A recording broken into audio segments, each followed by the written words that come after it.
नमस्कार, रूबरू देख रहे हैं। मैं हूं आपके साथ शिवानी रतूल। रामलला के दरबार में आस्था के दान पर डाका डालने वाले चोर सिर्फ अपराधी नहीं बल्कि शातिर बिजनेस माइंडेड खिलाड़ी निकले। राम मंदिर चढ़ावा चोरी मामले में एसआईटी की जांच जैसे जैसे आगे बढ़ रही है, ऐसे सनसनीखेज खुलासे हो रहे हैं जिसने सबको हैरान कर दिया। चंपत राय का ड्राइवर टिन्नू यादव और उसके साथियों ने चोरी की इस काली कमाई को ऐशो आराम में उड़ाने के बजाय उसे सफेद करने का एक पूरा फाइनेंशियल नेटवर्क तैयार कर लिया था। दान के करोड़ों रुपए इन्वेस्ट करने के लिए एक से एक नए तरीकों को अंजाम दिया जा रहा था। वहीं आरोपियों के रिश्तेदारों से भी जुड़े कई अहम सुराग मिले हैं। पैसों का लेन देन करने का तरीका पूरी तरह से खुलकर सामने आ रहा है। कहां-कहां पैसों को इन्वेस्ट किया गया, कैसे सफेद किया गया, पुलिस एसआईटी की जांच में क्या कुछ सामने आ रहा है, आइए जानते हैं विस्तार से। चोरी के पैसों का फाइनेंशियल नेटवर्क, 30 बैंक खाते फ्रीज, एसआईटी की जांच में बड़े सुराग, संदिग्ध संपर्कों और लेन देन पर फोकस। राम मंदिर चढ़ावा चोरी मामले में बड़ा खुलासा हुआ है। चंपत राय का ड्राइवर टिन्नू यादव तो बड़ा वाला खिलाड़ी निकला। वो और बाकी आरोपियों ने दान की रकम को शेयर बाजार, सूद, ब्याज और करोड़ों की जमीन में इन्वेस्ट कर रकम दोगुनी करने का बिजनेस प्लान तैयार किया था। मामले में 30 बैंक खातों को फ्रीज कर दिया गया है। आपको बता दें, चोरी के मामले में जैसे जैसे जांच आगे बढ़ रही है वैसे वैसे कई चौंकाने वाले और सनसनीखेज खुलासे हो रहे हैं। पुलिस जांच में यह बात सामने आई कि आरोपियों ने राम मंदिर के चढ़ावे से उड़ाई गई रकम को सिर्फ ऐशो आराम में खर्च नहीं किया बल्कि उस काली कमाई को बढ़ाने के लिए, उसे सफेद करने के लिए बाकायदा उसका पूरा वित्तीय नेटवर्क तैयार किया था। यानी कि चोरी किया हुआ पैसा शेयर बाजार में भी लगाया गया। अब जांच एजेंसियां इस पूरे सिंडिकेट की एक एक कड़ी को जोड़ने में जुटी है। जांच के दौरान पुलिस ने आरोपी अनुकल्प मिश्रा को उसके घर ले जाकर तलाशी ली और परिवार के सदस्यों से भी पूछताछ की। इससे पहले सह आरोपी लवकुश मिश्रा और करुणेश पांडे के घरों पर भी पुलिस तलाशी अभियान चला चुकी है। उन्हें 40 घंटे के रिमांड पर लिया गया था। पुलिस ने तीनों आरोपियों के रिश्तेदारों के 30 बैंक खातों को भी फ्रीज कर दिया है। प्रारंभिक जांच में इन खातों में खाता धारकों की ज्ञात आय से ज्यादा लेन देन मिलने की बात सामने आई। ये दिखा रहा है कि किस तरह से आरोपियों ने करोड़ों कमाया, लेकिन उसको सफेद करने के लिए बिजनेस मॉडल सेट किया जा रहा था।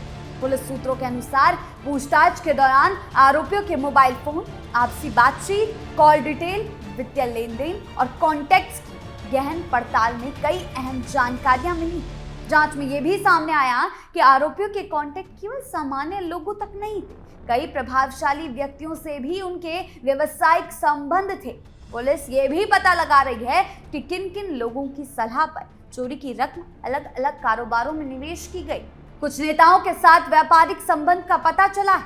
जांच में ऐसे संकेत भी मिले कि आरोपियों ने चोरी से मिली रकम का एक हिस्सा शेयर बाजार में निवेश किया, जबकि कुछ रकमों वो ब्याज पर देने लगे थे। छोटी सी नौकरी करने वाले इन आरोपियों की आर्थिक गतिविधियों में अचानक बदलाव आ गया था। पुलिस अब ये पता लगाने में जुटी है कि चोरी की रकम किन किन कारोबारों में लगाई गई और इसके जरिए कितनी राशि को वैध दिखाने की कोशिश की गई। जांच के दौरान कुछ नेताओं समेत कई ऐसे लोगों के नाम सामने आ रहे हैं जिनके आरोपियों से बिजनेस को लेकर संबंध होने की जानकारी मिल रही।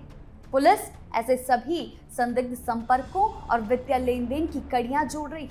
वहीं दूसरी तरफ जिन लोगों के आरोपियों के साथ कारोबारी रिश्ते रहे, उन पे भी जांच की आंच पहुंचने की आशंका से हड़कंप मचा हुआ है।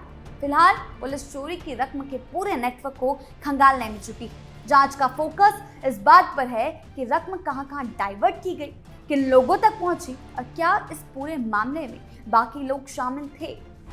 निशानदेही पर कार, कैश और जेवर, रिश्तेदारों के खाते तक पहुंची जांच। आरोपियों के घरों से नकदी, सोने के आभूषण और एक कार बरामद की गई है। हालांकि बरामद नकदी की राशि और किस आरोपी के घर से क्या बरामद हुआ, इसकी आधिकारिक जानकारी नहीं दी गई।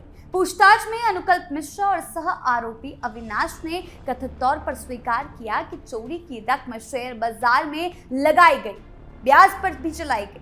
अनुकल्प मिश्रा के घर की तलाशी के दौरान उसके नाम पर खरीदी गई करीब 1 एकड़ जमीन के दस्तावेज बरामद हुए। दस्तावेजों के अनुसार जमीन लगभग 6.7 लाख रुपए में खरीदी गई, जबकि वर्तमान बाजार कीमत इससे कई गुना ज्यादा बताई जा रही है। पुलिस हिरासत में रिमांड पर लिए गए तीनों आरोपियों की निशानदेही पर पुलिस ने गुरुवार को एक कार, आभूषण और नकदी बरामद की। बरामदगी आरोपियों के आवास और उनके बताए गए संभावित ठिकानों पर की गई है।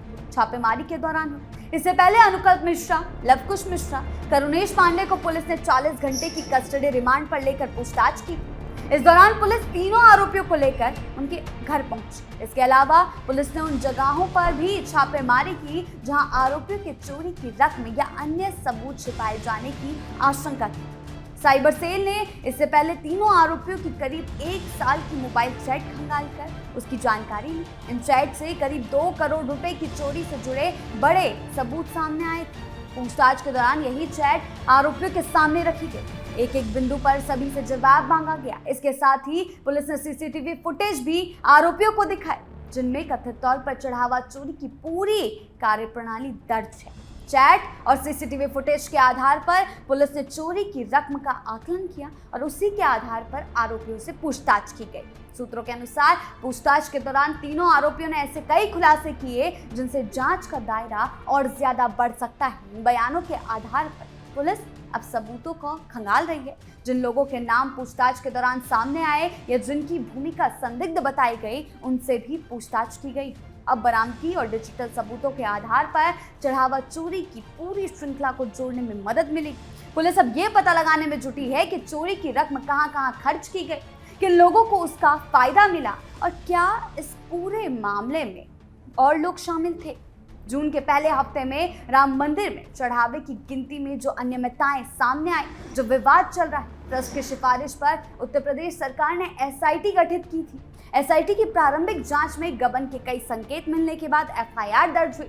चढ़ावा गणना से जुड़े 8 लोगों को गिरफ्तार किया गया। इस लापरवाही ने कई चिंताएं भी पैदा कर दी है। टिन्नू यादव की ही बात कर ले तो एक बार फिर उन सवालों को उठा दिया गया है। जांच में पता चला कि टिन्नू यादव ने मंदिर ट्रस्ट के कामकाज को संभालने वाली टीम में अपने भतीजे मनीष यादव को बिना परमिशन के शामिल कर लिया था। टिन्नू को हुंडियों की चाबी सौंपी गई। उसे इन चाबियों को किसने सौंपा और क्यों, ये उल्लेख नहीं। बस लोगों के मन में यहीं से सवाल खड़ा हो गया।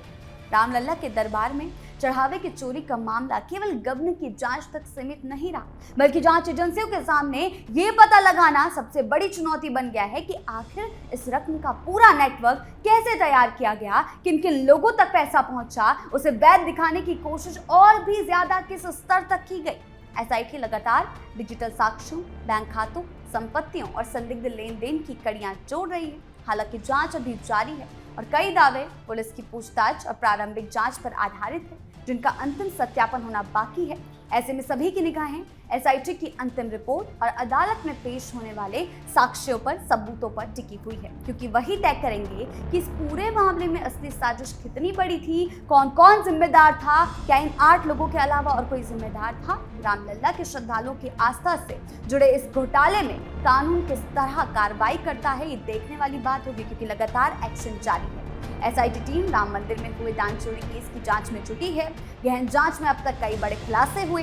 टीम अब इस बात की जांच कर रही है कि आरोपी टिन्नू यादव को बिना किसी आधिकारिक लिखित के लॉकर की चाबियां, हुंडियों की चाबियां कैसे और किन हालात में दी गई। टिन्नू को हुंडियों की चाबी सौंपी गई, उसे इन चाबियों को किसने सौंपा, क्यों सौंपा, इस बात की भी जांच अभी जारी है और यही पता लगाने में एसआईटी और पुलिस जुटी हुई है। बस लोगों के मन में लगातार सवाल खड़े कर रहा है, जिसका काम एसआईटी खंगाल रही है। एसआईटी अब उन हालातों की भी जांच कर रही है जिनमें ट्रस्टी अनिल कुमार दान की गिनती की प्रक्रिया की निगरानी में सुरक्षा उपाय लागू करने में नाकाम रहे। जांच में पता चला कि गिनती की प्रक्रिया के दौरान बैंक प्रबंधन ने तय नियमों का पालन नहीं किया। जांच में कई तरह की लापरवाही सामने आई, जैसे कर्मचारियों का जेब वाले कपड़े, जूते और मौजे पहनना, अंदर मोबाइल फोन ले जाना, यहाँ तक कि कमरे में नाश्ता पानी करना। अब लोग एसआईटी की पूरी रिपोर्ट का इंतजार कर रहे हैं, जिससे सच सामने आएगा। और लगातार जो लेन देन की बात सामने आ रही है, काली कमाई को सफेद करने की बात सामने आई, अब उसकी भी पूरी जांच पड़ताल की जा रही है।